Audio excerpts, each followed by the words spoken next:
You would more than likely not have a heart attack after eating this cheeseburger. However, eating foods that are high in fat regularly may increase the risk of heart attack and other cardiovascular diseases. Welcome back to Miss B Biology. This is a revision lesson on cardiovascular diseases. So grab your book and grab your pen and let us begin.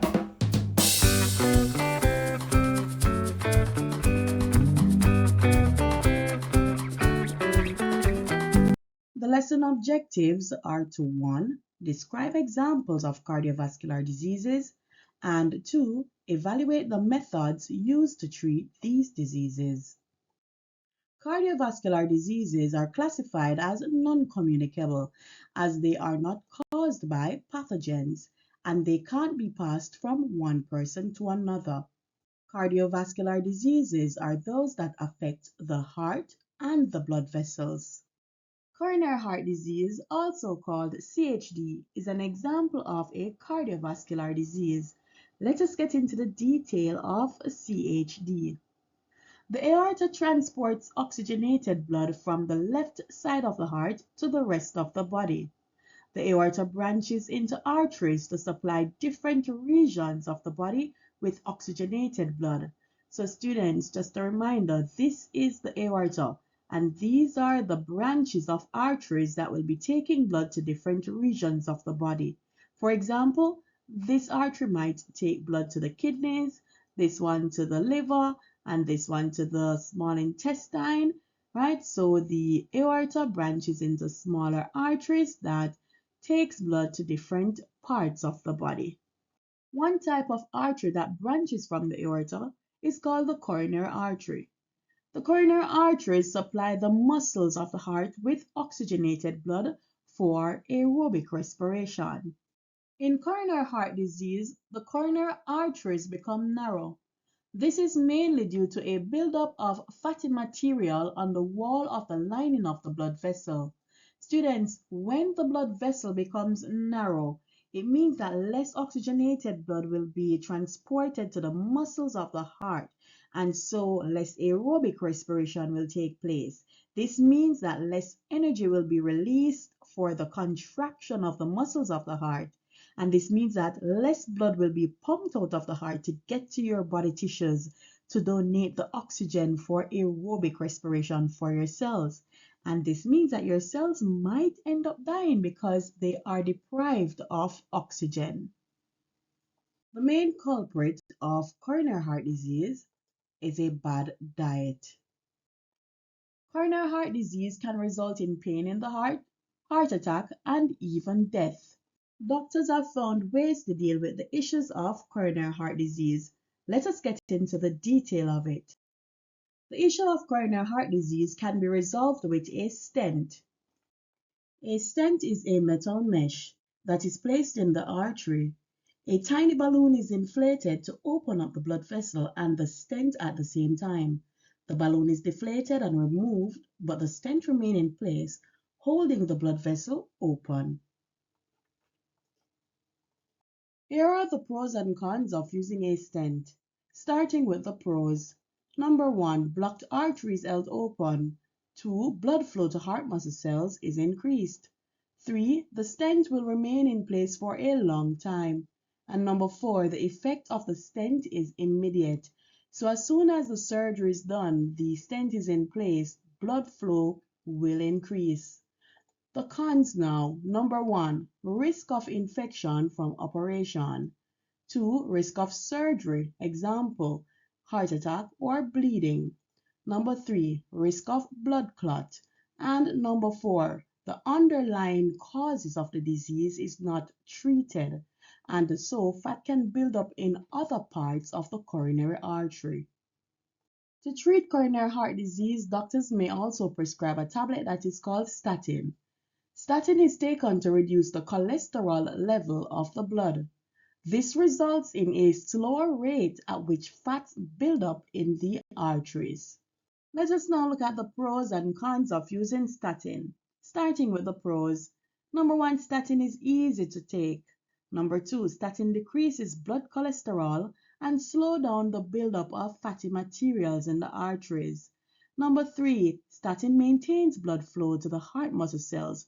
These are the advantages of using statin to treat coronary heart disease. Let us now look at the cons. Number 1, there are side effects of using this drug. Known side effects include liver damage, muscle pain, and digestive issues. Number 2, the effect take time. And this boils down into point number 3. The drug will need to be taken long term, so you might end up forgetting to take this drug. Here is a common exam question associated with coronary heart disease. Evaluate the use of statin compared with the use of stent to reduce the risk of heart attack. Students, what you need to look at are the pros and cons of both treatment, and then finish your response with a judgment. Students, this is usually a 6-marker, a common 6 marks question, so ensure that you go through the pros and cons for both statin and stent for your exams. Let us now look at another issue of the heart, leaky valves. The valves in the heart prevent the backflow of blood. The valves may become stiff or leaky as a result of the high pressure they need to withstand from the blood. Students, if the valves are stiff, it means that they will not open properly. And if they're leaky, it means that they will not close properly or they're not closing properly. Students, in both cases, it means that less blood will be pumped out of the heart. If the issue is found on the left side, students, remember now the left side of the heart pumps oxygenated blood to your body tissues. It means that less oxygenated blood will be pumped out of your heart to the body tissues. Less aerobic respiration will take place. Less energy will be released for metabolic processes to take place. People with this issue get out of breath easily as less blood with oxygen is transported around the body. How do we resolve this problem though? Let us look at it. So an operation can be done to replace the faulty valve with a mechanical one. The mechanical valve is made from metal and so will not be rejected from the body, and they last very long. These are pros for using the mechanical valve. There are also cons for using this type of valve. Individuals with mechanical valves need to take medication every day to prevent blood clotting. And students, these people could end up forgetting to take their medication. Biological valves can also be used to resolve the issue. Biological valves can come from cattle, pigs, or even human donors.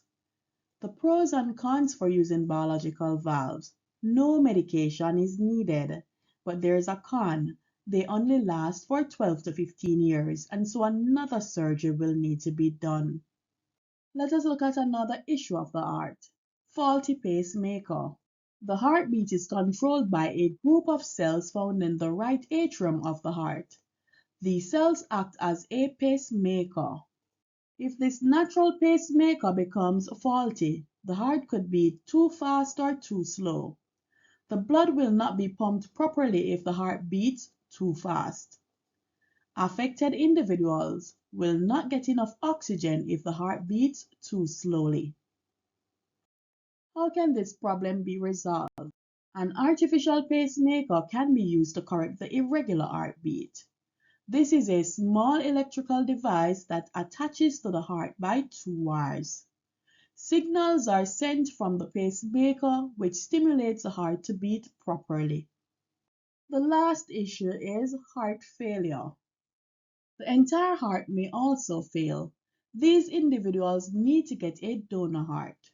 The wait for a donor heart can be very long, which leads to the individual dying before the heart transplant is done. How do we resolve this problem? A temporary artificial heart can be fitted until a donor heart is received. The patient needs to take medication to prevent blood clotting. Students, with this topic, quite a few 6 markers could come up. So after watching this video, please practice some exam questions so that you can test your knowledge. Thank you so much for watching and all the best in your exams. Bye bye.